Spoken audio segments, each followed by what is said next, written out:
Hey everyone, it's Anchor Pete. Welcome to the show. We're doing something completely different. Today is the first episode of the LEVINE, and I brought two of my friends who are huge horror experts to talk about a movie that we all just watched.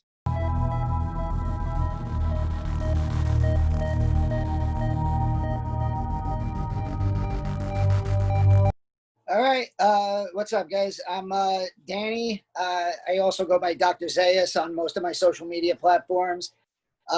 Write for geeksofdoom.com. I'm on the Stardust app at Dr. Zayas God, and I've been a lifelong horror fan since I saw Nightmare on Elm Street 3 when I was probably 7 years old on, I think, the Pix 11 movie. And my dad just kind of said, yeah, that's okay. You can watch Freddy Krueger at 7. And now I'm doing the same thing with my daughter, who's 9, and I'm spending my COVID time introducing her to a bunch of horror movies. So that's me. Hey, what's up, guys? I'm Chris D'Onofrio. I'm on Twitter at Future Boy Chris. I have a Facebook page called Future Boy Reviews. I'm on Instagram as CP7D, and I'm on the Stardust app as Chris D'Onofrio. Just a huge film fan in general. I always have been, but primarily horror. I mean, primarily horror. This is. I could talk about this up and down all day long. I grew up on. My first introduction to horror was hiding behind the couch watching the Thriller video, watching Poltergeist. There's a running theme here. I was hiding a lot, but I think when you're scared of this stuff as a kid, you grow up to love it even more, and you hope it scares, the next generation or anyone you show it to. But I'm just happy to be here with these guys talking about this, and very excited. Let's do this. Yeah. So I've actually never met Danny or Chris in person before, but we all three of us have this one friend in common, Brian. We have two things in common at least. One is that we all have Shudder subscriptions. We love watching Shudder. And so I had the idea of maybe we could go through some movies on Shudder. But besides that, we all really love the films of Mike Flanagan. And so that's why we named the show the LEVINE, because of the laser mirror from OCULUS. And so I think down the road, we're going to review that film too. Today, we're actually going to review his first film, which is Absentia. And this is my first time watching it. I know for you guys, you've seen it before. Yeah. Yeah. I just watched it for, I think, the third time today. It's funny. I was telling you this, Pete, before we got on. This was one of the first movies that I reviewed for Geeks of Doom, like literally 5 years ago. Right. And I started my review by giving Chris the credit for recommending it to me. And the thing that he recommended it to me was, you got to watch this movie. It has no cliches. And I went, that's impossible. It's a horror movie. And it really doesn't. The basic What? Messaged them at midnight. I'm like, you're not going to believe this. I just watched a horror movie. It has no cliches. I don't even know what to do. And you're like, yeah, right. 92 minutes later, he's like, oh my God. He messaged me back. Yeah, at 1:30 in the morning Eastern time. The basic plot line is very simple. A woman, her husband went missing, and in order for her to get a death certificate, for her to finally move on, 7 years legally have to go by, and she's about to declare him dead in absentia. Roll credits. And of course, right at that exact moment, he returns, and there's some spooky stuff with this tunnel by her house.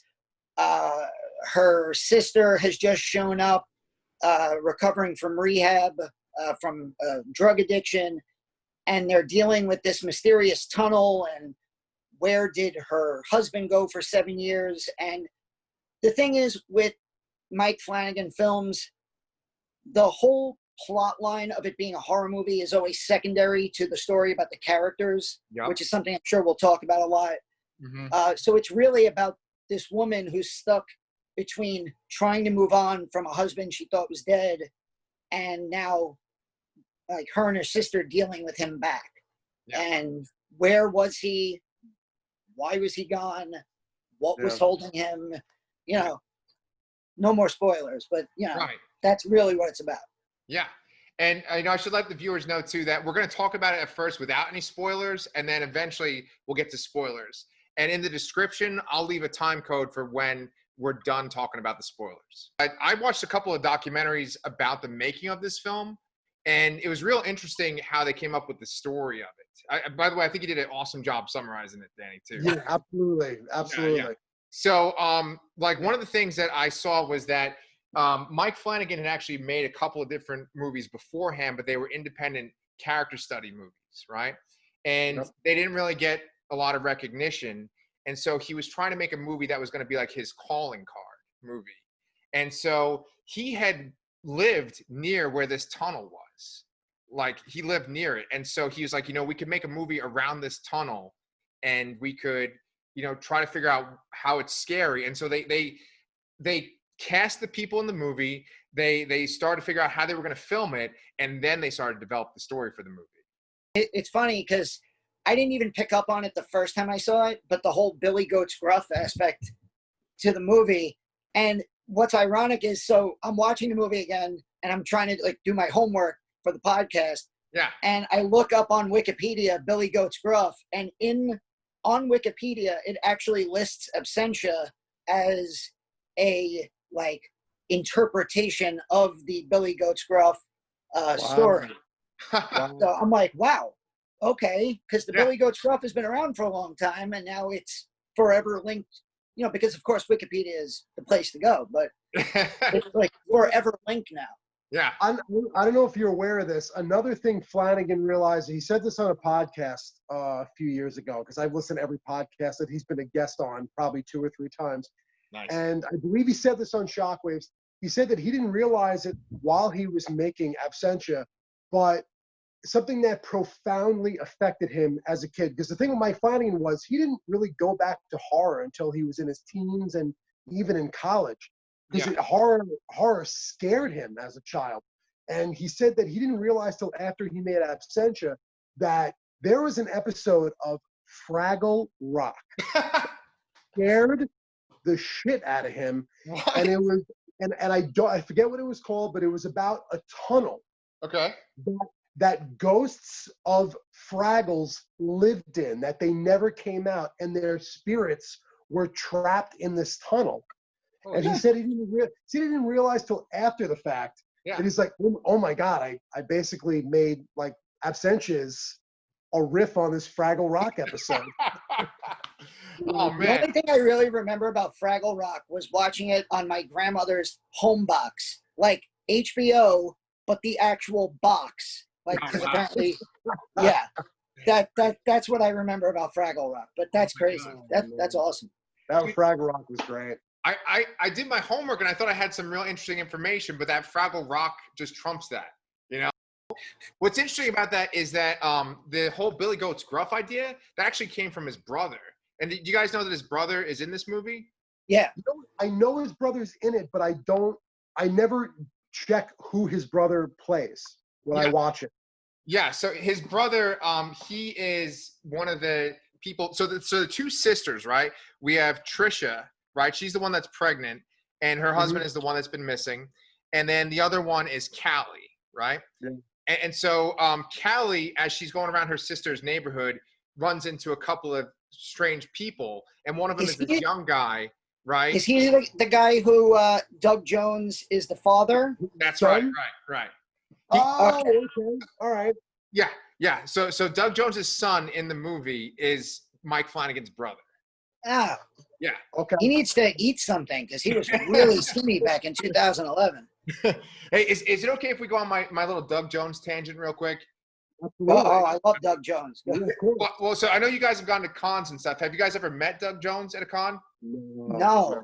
Okay. I'd love to, though. Yeah. So Doug Jones, I'm gonna make sure I put this picture in the video when it comes up. But like, I met him once with my daughter, and it was maybe like one of the best moments of my life, just meeting him. And not because I was like all starstruck and stuff, but he was like the nicest friggin' person I've ever met. Like he was like super nice to me and my daughter. Yeah, like that's what I've heard about him is he's just like this really nice, loving guy. He was like so awesome. I've heard nothing but good things about him. Yeah. Now you've looked into this. Did you hear about it? They called it Doug Jones Day. Doug Jones Day. That's right. That's right. And the amount of coverage, and you don't realize it until after you watch it. Now that you know the information, you go back and watch the movie. The amount of coverage and shots they do on Doug Jones in those 90 seconds he's on screen. Yeah. It's insane because they're like, listen, we got this guy for one day, and they actually had craft services that day, and they hired a couple extra people to be on set because they wanted to impress him, and then realized like he's such a down-to-earth dude, they didn't even really need to do that, you know? And since we're kind of going into the background stuff, the movie was mainly filmed in Mike Flanagan's apartment. And Tricia, the sister that's pregnant, she was pregnant with Mike Flanagan's baby, you know? Wow. That's his kid, you know? Really? Yes. It's funny because the one of the podcasts that I heard him talking about was talking about how, as a father who how he's had to like raise a child in a divorce, and of course now he's with Kate Siegel and they have kids together, and right. So I didn't realize that Courtney Bell, right? That's her name. That's correct. Yeah. Wow. Courtney Bell, who is terrific, and I would see her in more things. I think she's terrific, and even Callie, Katie Parker. Like Kate Parker is. I don't even know if you realize this. Kate Parker is in Dr. Sleep. Mm-hmm. She doesn't have a single line of dialogue. She's in a lot of his movies in very, very small. She was also in Hill House in She's Poppy in Hill House. She's fantastic. Oh, she's I love her in this. Oh. Yeah, she's almost unrecognizable, right? She's Poppy in Haunting of Hill House. Yeah. But she is. I totally buy them as sisters. Right. In Absentia. Right. I love them on screen together. Like they're that estranged relationship. Yeah. But you know, it's just I totally buy the two of them as sisters. I think they're both. That's one of the things I wrote down in my notes that I took today was that everyone is relatable and they have a genuine relationship. And they have realistic dialogue. And I wrote down the line, "You giant whore." when Katie, I call it Katie. When Callie comes back and she it's like they're getting to see each other again, and of course Tricia's pregnant, and she's like, "Who was it? A hottie? You giant whore!" And I laughed out loud because it's like that. My sister lives in upstate New York. Yeah. I haven't seen her in person since February, but like whenever we talk on the phone, it's that same kind of like jovial, joking, self-deprecating. Yeah, like they totally have that natural vibe of sisters who love each other but haven't been there for a while, you know? Yes. And then you tell your sister, "I have to go because I smell like an armpit's asshole." I wrote that line down too. Yes. Yeah. I wrote that in my notes. Armpit's asshole. Yeah. Yes. Yeah. One of the best lines I've ever heard. Yeah. You know, there's two detectives in the movie, right? And one of them, who's like the partner, he's played by Justin Gordon, right? Oh, yeah. Now, Justin Gordon is one of the producers of the movie. Him and Daniel, the missing husband, are the two producers of the movie. Basically started a Kickstarter for the movie, and they wanted to raise $15,000 to fund it, right? And they started to make these videos to kind of promote their Kickstarter, and it just took off. They just made a ton of money. Because these vlogs, I'm watching them again the other day. I haven't seen them in years. And it's reminding me so much of John Carpenter's Halloween and how everyone kind of pitched in aside from their acting roles to make this thing happen. You know, like Jamie Lee Curtis was bagging up leaves and giving them to Deborah Hill, and so they could spread leaves around. And the vlogs, having, one actor do a different vlog, I'm like, it's such a great, like everyone's pitching in, everyone's excited about this. And we want to get this thing off the ground. And the incredible thing about it is, when you read up on this, You hear $70,000 budget, $70,000 budget. Yes, but they shot this film for $25,000.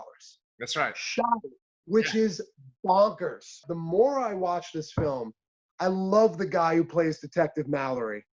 He's Dave Levine. Yeah, he's I'm just all in with that dude. I think he's terrific in this. I don't think there's a bad performance in this. I really don't. For a movie, yeah, because usually when you get a movie that's made for this cheap, and when you know you're kind of using your friends as actors in it, you typically get that one friend who's not that good, but they're doing it for free, so you let them act. Right. But like, I kind of feel like his performance again goes back to like what I said about Flanagan, where it's all about like every character has like this like emotional hook, and I really love how he's this he's this multi-dimensional character. He's not just like the angry cop. He really wants to be with Trish, and he is willing to. There's that great scene in the car where he says, I will always take care of the baby. I will always be there for you. I'll even try to help with Daniel, the husband. It's like that's such a real like human move, like for a guy in his position. And you don't really see that. You don't see characters like that in a lot of horror movies. Yeah. No. Yeah, it's interesting because I kind of wanted to pose this question to you guys and just see what you think too. I've actually seen on Twitter where some people have been critical of Mike Flanagan because I guess they feel like his horror movies aren't like, I guess, upsetting enough or violent enough or have as much gore. And in the video that I watched, he was talking about how that's not his style. And I mean, we can tell from his movies, obviously that's not his style. Even though I would argue that like in Dr. Sleep, there's one of the scenes that's like one of the most disturbing things I've seen in years. Right? I mean, listen, once we get into spoiler territory for this, the end, and I tell you, the first couple times I saw this movie, I did not notice this. And now I can't unsee it. The ending of this movie is like it's almost out of character for how I know him as a filmmaker now. What happens at the end of this movie? It's really like the hair is standing up on my arm just thinking about it. But yeah, I mean, Dr. Sleep, Baseball Boy, my God. How about the fact that Hush is a straight up violent slasher movie? Like that's a home invasion slasher movie with a lot of blood, if I can remember. I think I've seen it twice. I mean, I think the thing that a lot of I think the thing that a lot of like traditional movie-going fans might take issue with Flanagan is he's more concerned with telling a story about characters and giving them real emotional weight and not giving you the jump scare or and that goes back to Chris's recommendation to me 5 years ago at midnight. You got to watch this movie. It has no cliches. And I was keeping time, and I was like pausing the movie. 40 minutes into the movie, nothing has happened.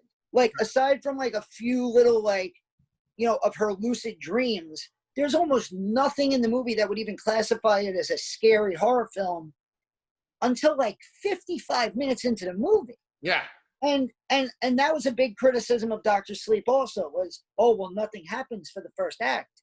And I'm like, if you don't go with Danny on his journey, then you don't give a crap about what happens to him in the last act when they're back at the Overlook. Like, so, I mean, that's where the criticisms of Flanagan bother me because, like, he's making great films about people that just happen to be horror movies. It kind of reminds me. It kind of reminds me of Chris Stuckman's video where he said, "What's wrong with horror movies and horror movie audiences today?" I remember that.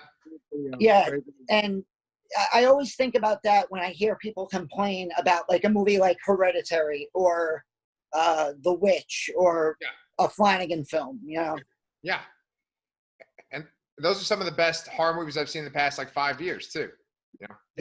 when Flanagan is famous for saying, especially growing up on Stephen King, Flanagan famously always says, I want to be able to remove the horror element from my films completely and still have it be an enjoyable drama and enjoyable, you know what I mean? Like, he's like, Yes. I want to be able to remove that element and still have a film there with the horror element taken out. And that's why he's so successful all of the time. Yes. I can't think of another horror movie director who has made me cry hysterically more than Mike Flanagan. Like, The Haunting of Hill House was literally 10 hours of me sobbing and then occasionally screaming in fear. Like, Right.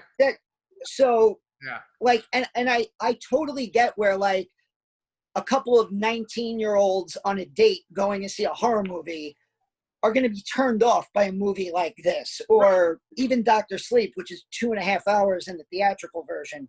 Right. You know, because they're not going to get that, like, jump scare, you know, blood squirting out moment. Right. But, Right. And don't you feel like this movie could seem very ambiguous to where, like, it could just be that nothing supernatural happened at all? You know, like, and this the film fact, gives you that option. yeah. It gives you, like, well, what if? It gives you almost these clue moments, you know, you know, and it shows you, like, what if they just walked away together? What if they just, you know, stuff like that. And I love that about this film. yeah. Those little moments where they imagined other scenarios, that was like one of the best parts of the film. Like, first when Tricia's imagining what might have happened to her husband, and then later at the end of the film when they're imagining what I think that's such a smart scene. Yeah. Where she's talking about, like, the first year I envisioned him that he was a secret agent, you know? Yes. And it's like, what would go through your head, you know? Yeah. You'd think the worst, and then you'd start to go through all the progressions. I didn't realize this from my viewing of the movie. I only realized it from watching the YouTube videos. But the partner, so he's Detective Flanagan is the partner cop, right? And Detective Gumshoe? Yeah, the gum chewer, yeah. But did you know why he's a gum chewer? No. Because the implication is that he's a former drug addict. I didn't know that watching the movie, and then they said that in the YouTube video. And so when he's picking up on CALLIE possibly using, it's because he's been there. And I'm glad to know that. It actually makes his performance even better for me, because stuff like gum chewing can be a crutch. It's a crutch for actors. It's a way to get through a scene. And being that I saw his blog, I know that he's an actor, and he seems like a talented actor. But I like that backstory now. I'm glad you brought that up. That's very interesting. Yeah, and you know that documentary I'm talking about, I think it's probably with the DVD of the movie too, because it's an officially made documentary, and you know. I have not brought myself to buy it. As much as I love the movie, I have not brought myself. I've not been able to bring myself to buy a copy of the DVD because I cannot stand the cover. Poster art. Yeah. Yeah. The goddamn, which is still used on Shudder. It is. Of the girl being dragged, clawing into the tunnel, which never happens in the movie. Right. And Flanagan hates it too, which just makes it perfect. From this point on, there will be spoilers, so make sure you go watch the movie and then come back and finish our review when you're done. We should probably just explain for people that maybe haven't seen the film, but they still are watching us, like, just kind of what essentially happens for the rest of the film. So basically, you know, CALLIE comes, she's in recovery, you know, Tricia's pregnant, like Danny had mentioned, and Tricia's having visions of her husband Daniel, who's been gone for 7 years, and all of a sudden he just appears in the street one day. She's outside with Detective Mallory, who she's at this point ready to move on with. She's just received Daniel's death certificate, because she's now, you know, put him in absentia. So she's got his death certificate, and they see him out in the street. Daniel is back because of, probably shouldn't gloss over that. CALLIE sees a man in the tunnel. This man, Walter, played by Doug Jones. Right. And thinks he's a homeless man in the tunnel. brings food, leaves it at the end of the tunnel, and is warned by who you'll find out later is Walter's son, who's been looking for him, not to leave gifts, not to leave things at the end of the tunnel. Right. So now Daniel comes back, and maybe I shouldn't be explaining this. Daniel comes back and basically tells Callie, you know, they go through, you know, sitting with the detectives and whatnot, and basically tells Callie, you shouldn't have traded with it. And she's like, what are you talking about? And jewels were left at the front door. And that was what was brought to her after she brought the tunnel, so to speak, the food. So now this thing has somewhat attached itself to Callie, it's attached itself to that household, because now Daniel is back in there too. Daniel is taken back by the monster.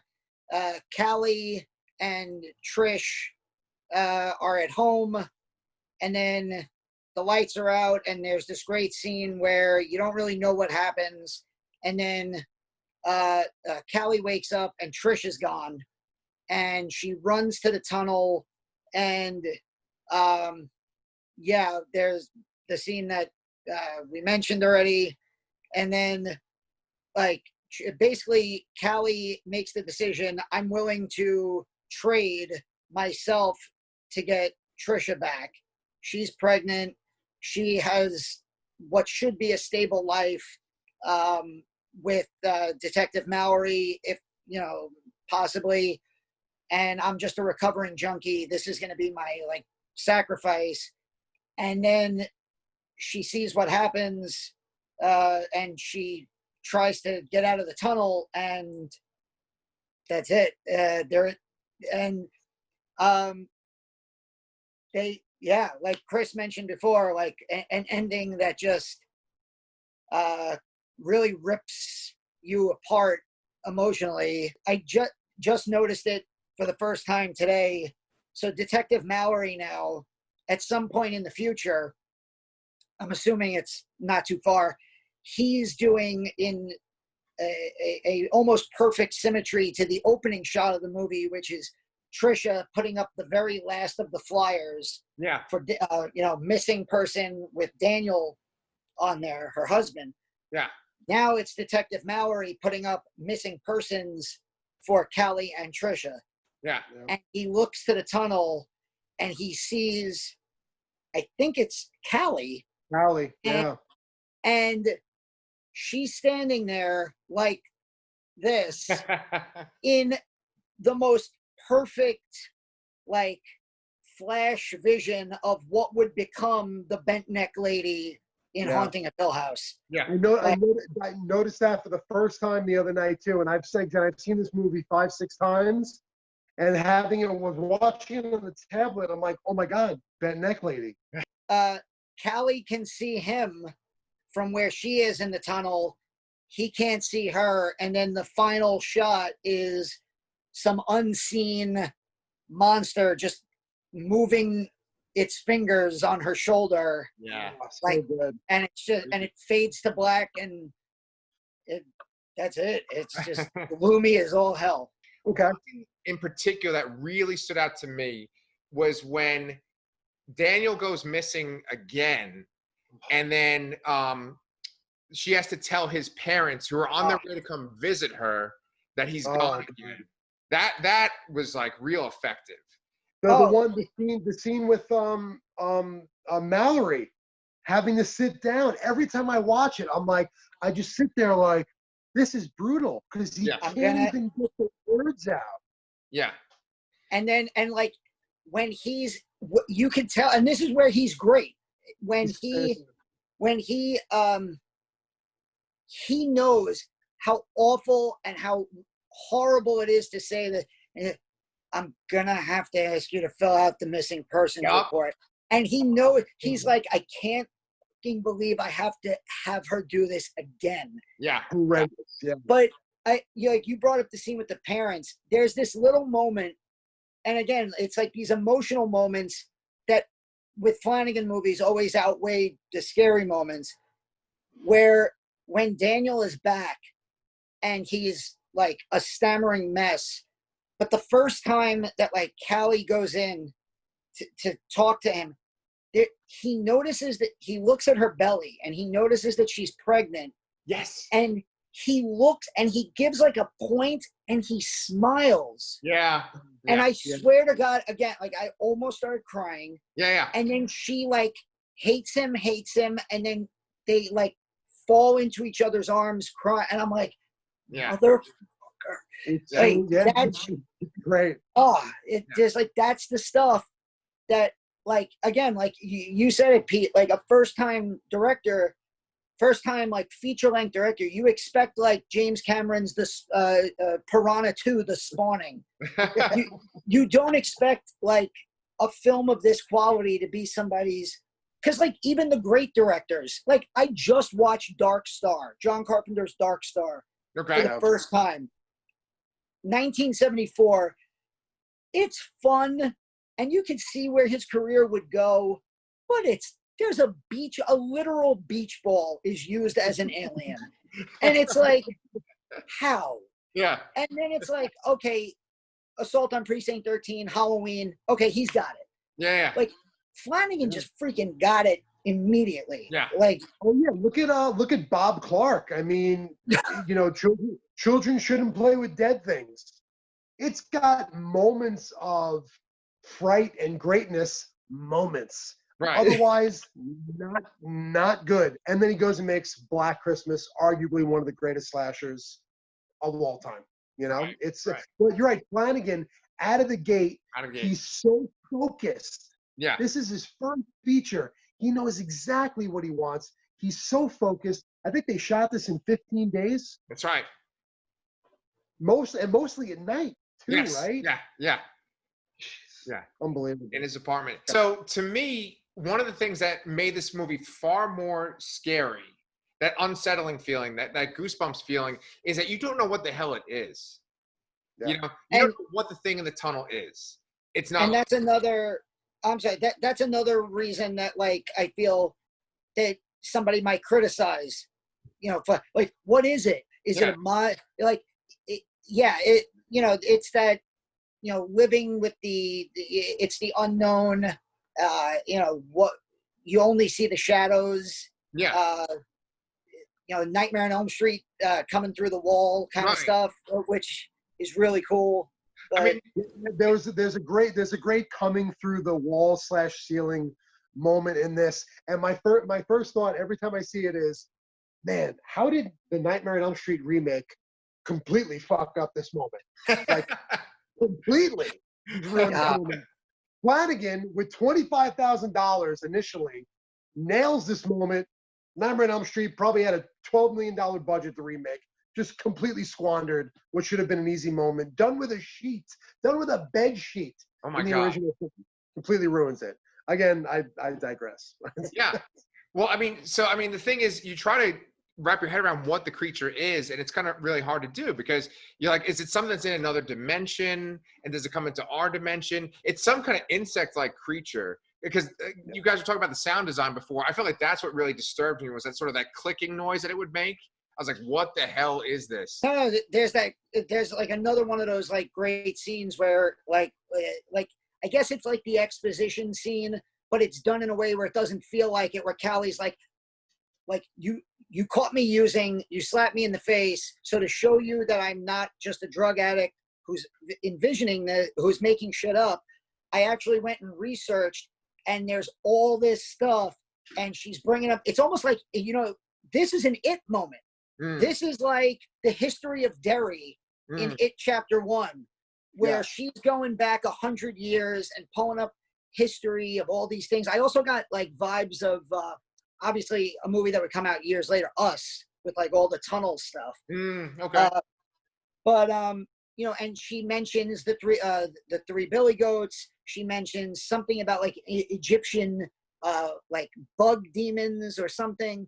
So yeah, there's all these things that she brings up almost in passing when trying to explain these disappearances, including Walter's, Doug Jones's character, and she's trying to like get Trish to believe her, and that she's not just like, you know, an addict that's back on stuff. And you know, Yeah. making stuff up again. That's another great example of how Flanagan takes these. You've seen it in every horror film. The laptop, computer, exposition dump. You've seen Right. it in every horror film. But Right. Flanagan takes this moment and somehow changes it with just subtlety. Things that stand out to me, like when Callie says when Callie basically stops Tricia dead in her tracks and says, "Hey, this is important. Like, listen to what I'm telling you." It's so subtle, but you don't see it. Every other horror film, they just kind of let them just drone through these moments. And I love that Callie stops Tricia and says, "Hey, look at what I'm telling you. Look at what I'm showing you. Stop. This is important." And she does. She focuses more on just to let her know, like, listen, I'm not just babbling like, you know, some like off the wagon, you know, lunatic. Just listen to what I'm telling you. It's one of those very subtle moments that jumps out to me. And really with Flanagan and his filmmaking in general, these subtle moments, just his different way of doing things you've seen a million times. It's you know, it's great, terrific.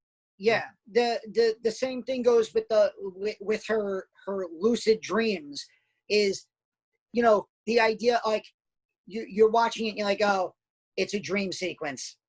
Every horror movie has a dream sequence, but that ties in with the psychiatrist scene where, you know, you're going to go through this. We've talked about this.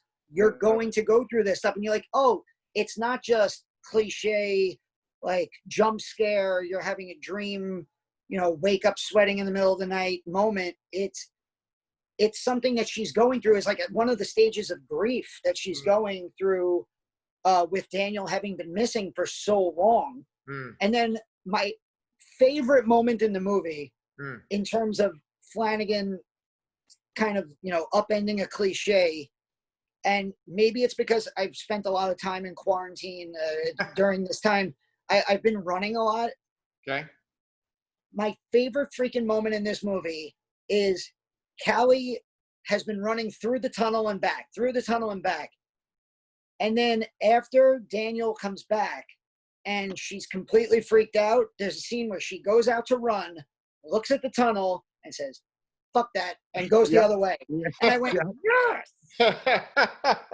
It's because how many times it's like, you know, it's almost like Scream territory where, you know, oh, you're running up the stairs, or oh, you're going to the room that has no exit. And she's like, no, I've had enough of the dark, scary tunnel. I'm not going to go back in there now. Yeah. See, now, when you were talking about the psychiatrist scene, were you talking about when Tricia goes to the Oculus short and has a psychiatry moment? Yes. When she goes and stares into the Lasser. That is the original Lasser glass from the Oculus short and the gentleman who was in the Oculus short. Oh, okay. There's little subtle things that come out when the police are interrogating Daniel, or when they're talking to his wife and her sister. And one of the things that was upsetting and creeped me out, but it's just subtly done, is when they're saying, well, where has he been? He has animal bones in his stomach, and he's wearing the clothes that he was wearing when he went missing, right? And they never say where those animal bones came from. So your imagination is working like, what is it? Is this creature torturing him? Is that the only thing he ate? And you're supposed to assume, I would imagine, because it happens, because Daniel comes back the following day, the day after Walter's son drops off the garbage bag, when Callie is there bringing the jewelry back. And essentially, now let me ask you guys, let me put it out there to both of you. Who do you think the creature brought the jewelry to the front door? Or do you think Walter's son set her up for a trade?